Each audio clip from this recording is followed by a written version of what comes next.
Video forward किया था, stamp duty के ऊपर था, तो आप लोगों ने, मैंने देखा कि उस पर टोटली 4-5 व्यूज हैं, तो तुमने क्या उसको आगे किसी ने फॉरवर्ड ही नहीं किया? आपसे रिलेटेड नहीं था है? आप लोगों से रिलेटेड नहीं था, क्या करते हो? साहब मैं देखता हूँ, अभी पार्टी मीटिंग में थोड़ा बिजी था, फिर थोड़ा बहुत देखा मैंने, फिर मेरे समझ में नहीं लगा, इसलिए मैंने आगे। आप नेता हो, ठीक है। साहब मैं तो पेंशनर हूँ, तो देखा मेरे समझ में आया नहीं कि हमारे से संबंधित है भी या नहीं, तो इसलिए उसे आगे नहीं भेजा। सर वीडियो तो हम थोड़ा सा देखा, किंतु देखा जाए हमका जो हमारे हिसाब से वही कोई हमारा काम रिलेटेड नहीं है। हम तो छोटा मोटा बिजनेस करते हैं, तो इसमें कोई रिलेटेड नहीं हुआ। सर मैं सरकारी कर्मचारी हूँ, मैंने भी थोड़ा सा वीडियो देखा, लेकिन मुझे समझ आया नहीं ज़्यादा, इसलिए मैंने उसे आगे फॉरवर्ड किया नहीं और पूरा देखा। सर मैं स्टूडेंट हूँ, मैं तो देखा नहीं। तो सर मैं बैंक कर्मचारी हूँ, तो मैंने उसको देखा नहीं। मैं एडवोकेट हूँ और मुझे नहीं लगा कि ये मेरे से रिलेटेड है, बिजनेस से रिलेटेड लगा मुझे, तो इसलिए मैंने उसको ज़्यादा ऐसा देखा नहीं। आप लोग देश की तरक्की तो चाहते हो कि नहीं चाहते हो? हाँ सर, देश की तरक्की चाहते हो, और आपको लगता है कि देश की तरक्की बिजनेस की तरक्की के बिना संभव है? नहीं ये बात सीए की बिजनेस बिना तो कुछ है ही नहीं। जो भी आगे जो कंट्री है बढ़ी है, वो केवल बिजनेस के बेस पे ज्यादा बढ़ी है। जब आपको पता है देश की तरक्की बिजनेस के बिना संभव नहीं है, तो इतना सा भी डेप्थ में जा नहीं सकते कि इस वीडियो के अंदर क्या है, क्या कहना चाहते हैं, और ये किसी बिजनेस के साथ गलत हो रहा है तो हमें भी आवाज में साथ मिलना चाहिए, जुड़ना चाहिए, इस वीडियो को आगे भेजना चाहिए, ज्यादा से ज्यादा सरकार तक आवाज पहुंचे, ये सब करना चाहिए, कि जरा भी नहीं सोचते। ये अकेले इनकी प्रॉब्लम नहीं है, मैंने थ्रू आउट द कंट्री देखा है कि जब भी कभी बिजनेस का मौका आता है ना, बिजनेस का मौका, सब पल्ले झाड़ लेते हैं, सब सोचते हैं कि ये मैटर तो अडानी जी से संबंधित है, ये मैटर तो अनिल अंबानी जी से रिलेटेड है, या सुब्रतो राय जी से रिलेटेड है। ऐसे करके कभी कोई ने भी ये कोशिश नहीं की कि जो बिजनेस का मैटर है वो हम सबका मैटर है। जब तक बिजनेस चलेगा तब तक ही देश तरक्की करेगा। अनफॉर्चुनेटली जो हमारे पॉलिटिशियंस हुए हैं उन्होंने खाली मतलब उसे कहते हैं ना, सब्जी बाग दिखाने के काम किए, कभी भी किसी ने देश की रियल तरक्की नहीं चाहिए। सब कहते हैं कि भाई क्योंकि जो कंट्री में जो दूसरे लोग हैं, जो वोट देने वाले लोग हैं, उन्होंने उस चीज का डॉक्यूमेंटेशन नहीं किया।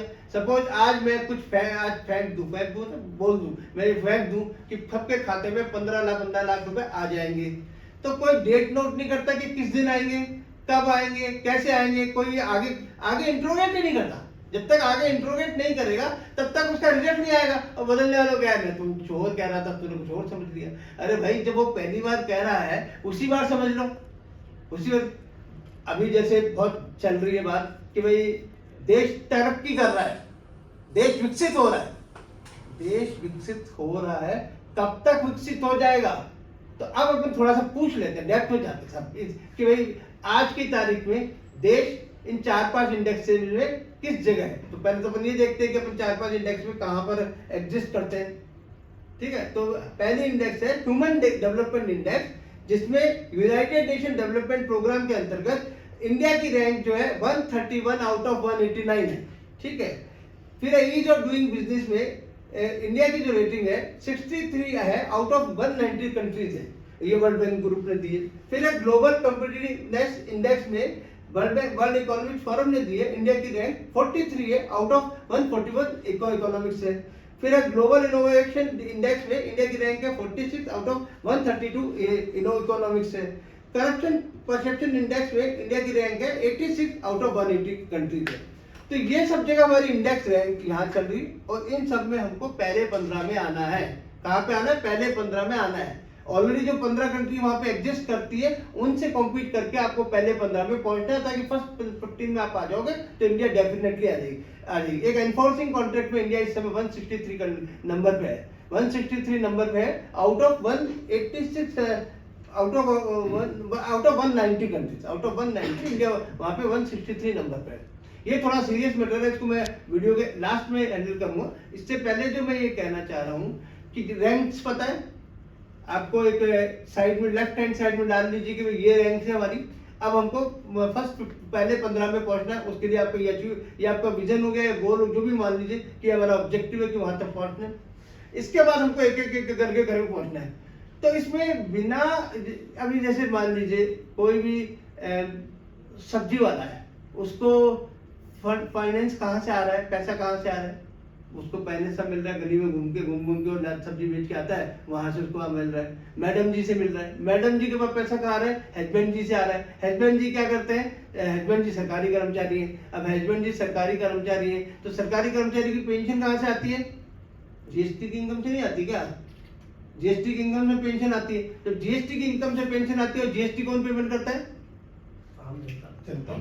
जीएसटी व्यापारी के बिजनेस करता है वो पेमेंट करता है, आम जनता को लाभ। और तो जीएसटी का पेमेंट बिजनेस के थ्रू मध्यम चैनल से हो रहा है टोटलिटी में जाके।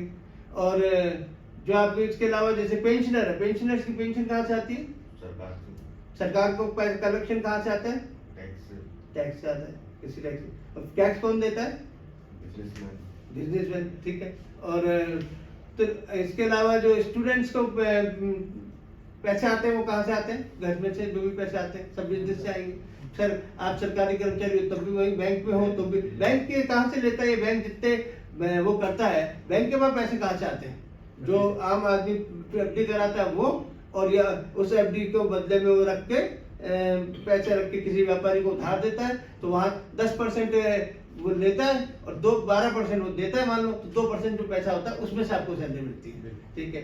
एडवोकेट्स को फीस कहाँ से आती है, क्लाइंट कौन होते हैं, बिजनेस वाले क्लाइंट होते हैं। और इसके अलावा आपके और कौन थे, नेताजी आपका तो कुछ सब कुछ कच्चे में तो आप बताओगे नहीं, या तो पक्के में तो कुछ है ही नहीं। चलो कोई बात नहीं, आप तो कच्चे का काम पक्के का काम ही नहीं करते। और बताओ आपके, छोटा मोटा बिजनेस है, छोटा मोटा बिजनेस है तब भी बिजनेस वालों से नहीं जुड़े।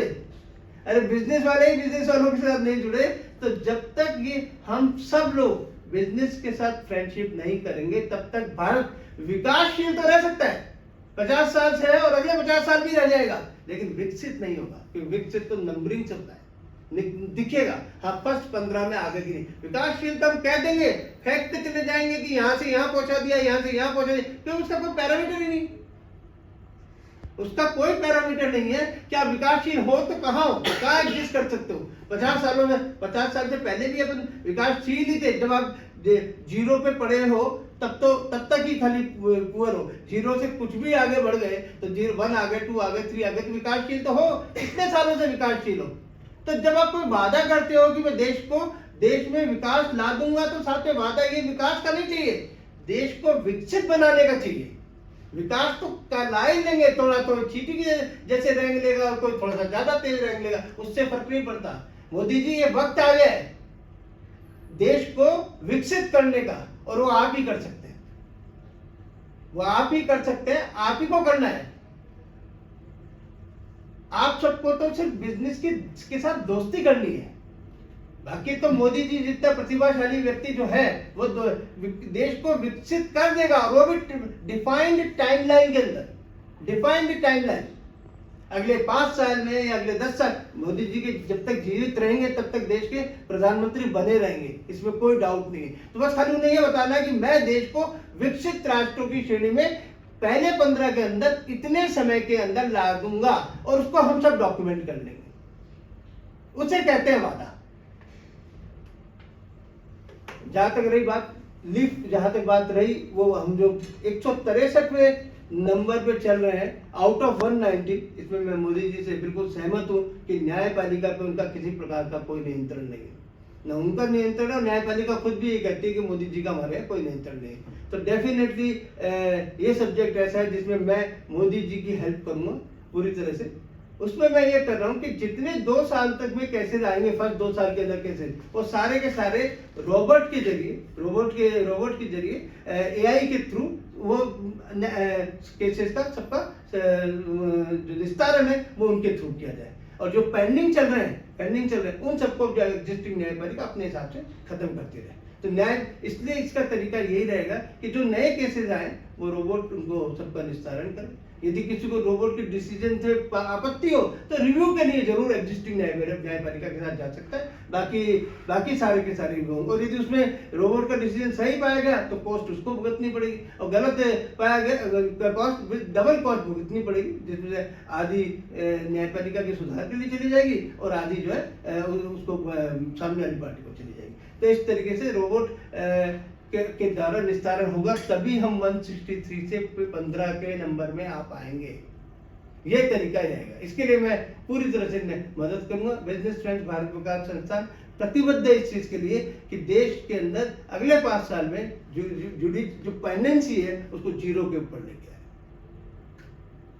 ठीक है, अब मेरी रिक्वेस्ट है आप सब इस चैनल को सब्सक्राइब करें और ज्यादा से ज्यादा शेयर करें, जिससे कि सबका भला हो सके। बिजनेस सबके भले के लिए होती है, सबके विकास के लिए होता है। बिल्कुल सर, हम समझ गए कि किस तरीके से देश के विकास में अपना योगदान दे सकते हैं। उसके लिए बिजनेस बहुत जरूरी है इस देश के लिए। हम इस मैसेज को ज्यादा से ज्यादा फॉरवर्ड करेंगे ताकि ज्यादा से ज्यादा लोग इस मुहिम से जुड़े और देश का विकास हो। Thank you.